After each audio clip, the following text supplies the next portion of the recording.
எசேக்கியேல் அதிகாரம் 28. தீரின் மன்னனுக்கு எதிரான இறைவாக்கு. ஆண்டவரின் வாக்கு எனக்கு அருளப்பட்டது. மானிடா, தீர் நகரின் மன்னனுக்கு சொல். தலைவராகிய ஆண்டவர் கூறுவது இதுவே: உன் இதயத்தின் செருக்கில் நானே கடவுள். நான் கடல் நடுவே கடவுளின் அரியணையில் வீற்றிருக்கிறேன் என்று சொல்கின்றாய். ஆனால் நீ கடவுளைப் போல் அறிவாளியாக இருப்பதாக எண்ணினும் நீ கடவுள் அல்ல. மனிதனே, தானியேலை விட நீ அறிவாளிதான். மறைபொருள் எதுவும் உனக்கு மறைவாயில்லை. உன் ஞானத்தாலும் அறிவாலும் உனக்கு செல்வம் சேர்த்தாய். உன் கருவூலத்தில் பொன்னையும் வெள்ளியையும் குவித்தாய். உன் வாணிபத் திறமையால் உன் செல்வத்தை பெருக்கினாய். உன் செல்வத்தினாலோ உன் இதயம் செருக்குற்றது. ஆகவே தலைவராகிய ஆண்டவர் இவ்வாறு கூறுகிறார்: கடவுளைப் போல் அறிவாளி என உன்னை கருதி கொள்வதால் மக்கள் இனங்களின் மிக கொடியோரான அந்நியரை உனக்கெதிராய் எழும்ப செய்வேன். அவர்கள் உன் அழகுக்கும் ஞானத்திற்கும் எதிராக உருவிய வாளுடன் வருவர். உன் பெருமையை குலைப்பர். படுகுழியில் தள்ளுவர் உன்னை. கடல் நடுவே மூழ்கி சாவோரென சாவாய் நீயே. அப்போது உன்னை கொல்வோரின் நடுவில் நானே கடவுள் என்று சொல்வாயோ? உன்னை குத்தி கிழிப்போரின் கையில் நீ கடவுளாக அல்ல, மனிதனாகவே இருப்பாய். விருத்த சேதனம் செய்யப்படாதவனைப் போல் அந்நியர் கையால் நீ சாவாய். நானே உரைத்தேன் என்கிறார் தலைவராகிய ஆண்டவர். தீர் மன்னனின் வீழ்ச்சி. ஆண்டவரின் வாக்கு எனக்கு அருளப்பட்டது. மானிடா, தீர் நகரின் மன்னனை குறித்து இரங்கற்பா ஒன்று பாடு. தலைவராகிய ஆண்டவர் கூறுவது இதுவே: நீ நிறைவின் மாதிரியாகவும் ஞானத்தின் நிறைவாகவும் அழகின் முழுமையாகவும் இருந்தாய். கடவுளின் தோட்டமாகிய ஏதேனில் இருந்தாய். விலை உயர்ந்த கற்கள் உன்னை அழகுபடுத்தின.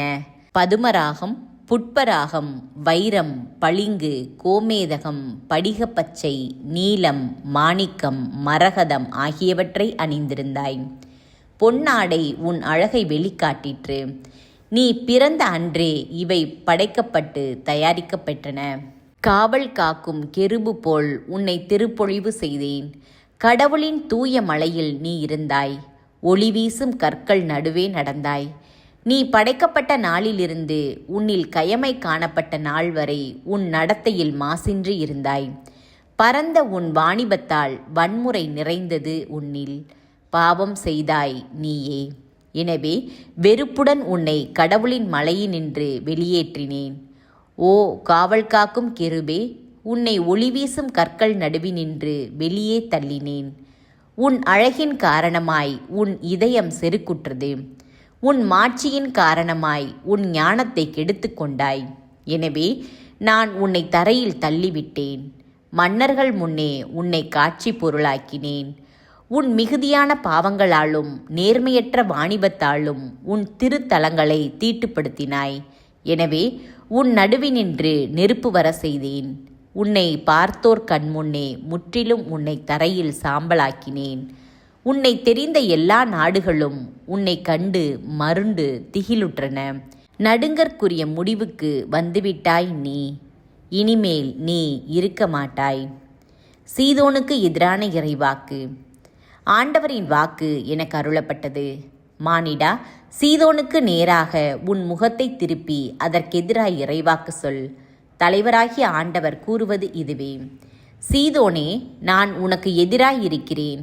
உன் நடுவில் என் மாட்சியை வெளிப்படுத்தும் போது, நான் உன் மீது தண்டனை தீர்ப்புகளை நிறைவேற்றும் போது, உன் நடுவில் என் தூய்மையை காண்பிக்கும் போது, நானே ஆண்டவர் என உன்னிலுள்ளோர் அறிந்து கொள்வர்.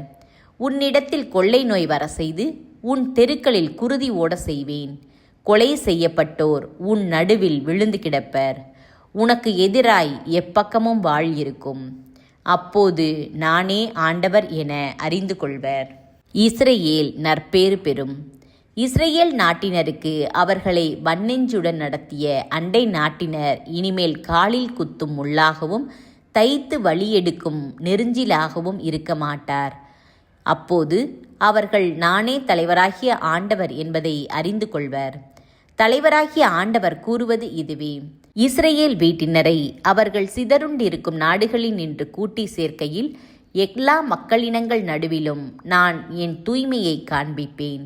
நான் என் ஊழியன் யாக்கோபுக்கு கொடுத்த அவர்களின் சொந்த நாட்டில் அப்போது வாழ்வர்.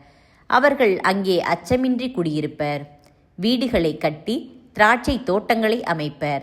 அவர்களை வன்னெஞ்சுடன் நடத்திய அண்டை நாட்டினர் அனைவர் மீதும் தண்டனை தீர்ப்புகளை நான் நிறைவேற்றும் போது அவர்கள் மட்டும் அச்சமின்றி வாழ்வர். அப்போது நானே ஆண்டவர் என அறிந்து கொள்வர்.